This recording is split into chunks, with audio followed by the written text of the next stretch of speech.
नमस्कार दोस्तों। कल और आज की दो घटनाएं ऐसी हुई हैं भारतवर्ष में, और जिसे हम लोकतंत्र का मंदिर कहते हैं, संसद भवन के परिसर में, वो मैं व्यक्तिगत रूप से उससे आहत हूँ।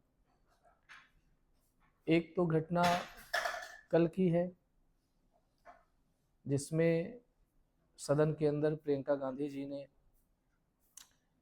एक आईआईटियंस को, जो मद्रास आईआईटी के चेयरमैन रहे हैं, माइक्रो प्रोसेसर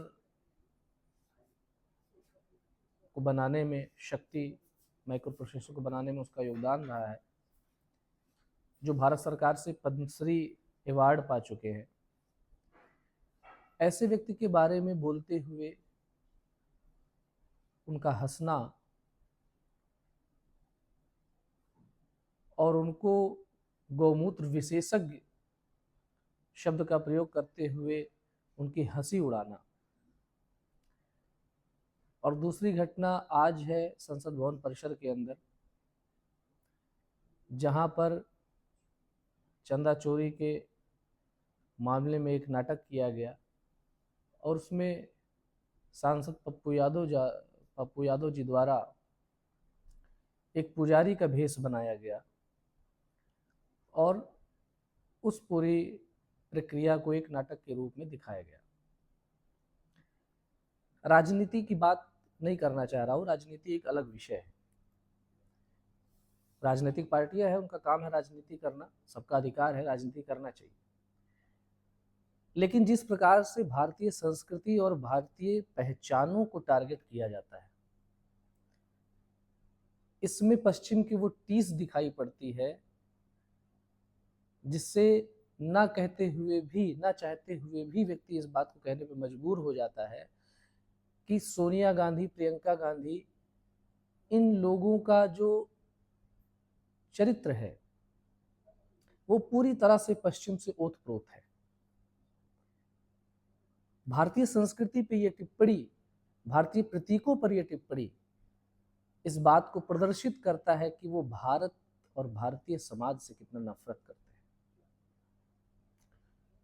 उनकी ये टीस पुरानी है, इसके पीछे एक बड़ा षड्यंत्र है।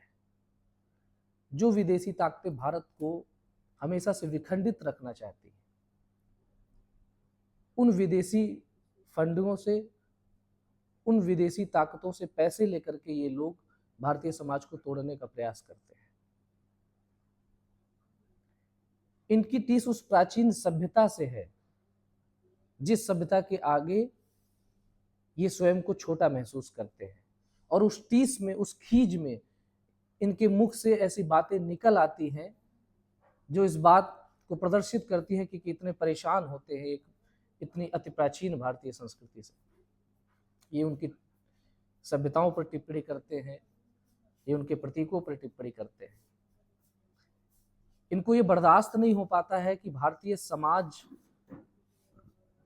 जिसे ईश्वर का दर्जा देता है वो पराक्रम से भरा होता है। हम किसी हारे हुए व्यक्ति को ईश्वर नहीं मानते।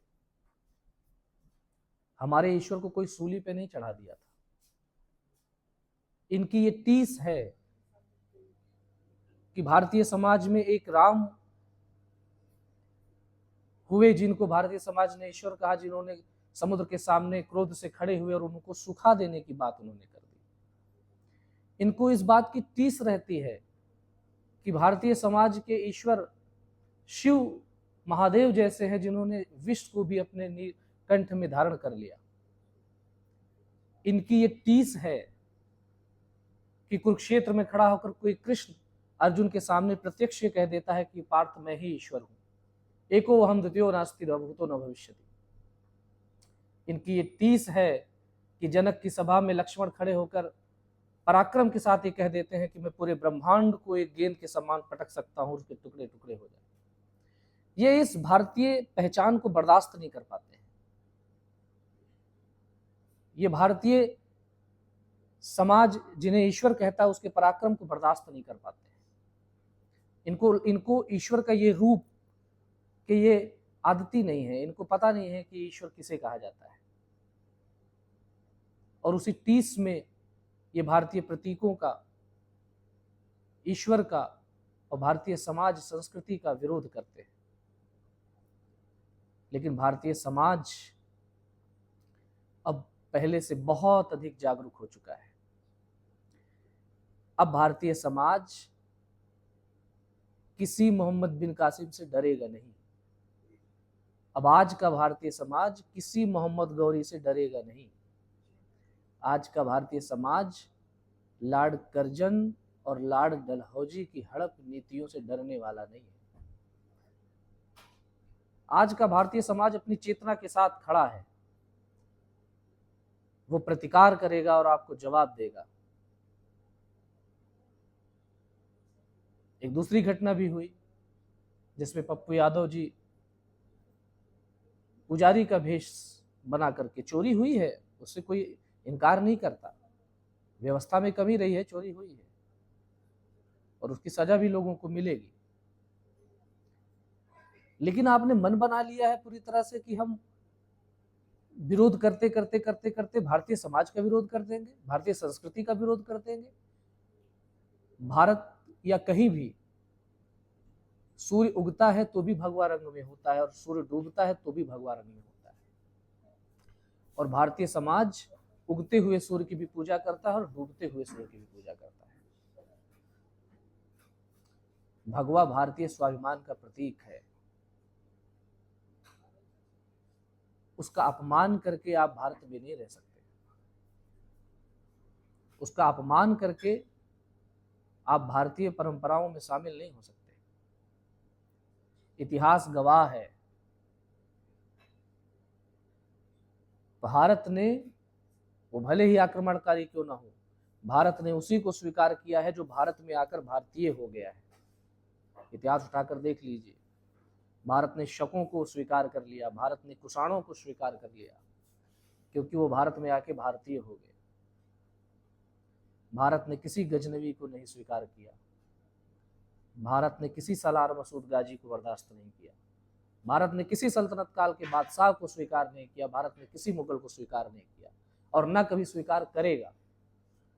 क्योंकि जो भारत में आकर भारतीय प्रतीकों का अपमान करेगा, जो भारत में रह के भारतीय संस्कृति का अपमान करेगा, जो भारत की सभ्यता को अंगीकार नहीं करेगा, भारत उसे कभी स्वीकार नहीं कर सकता है। और ये भारत की चेतना है। इसे लोगों को समझना होगा। राजनीति आप करिए, राजनीति आपका विषय है, लेकिन भारत की राजनीति भारत के विरुद्ध होकर आप नहीं कर सकते।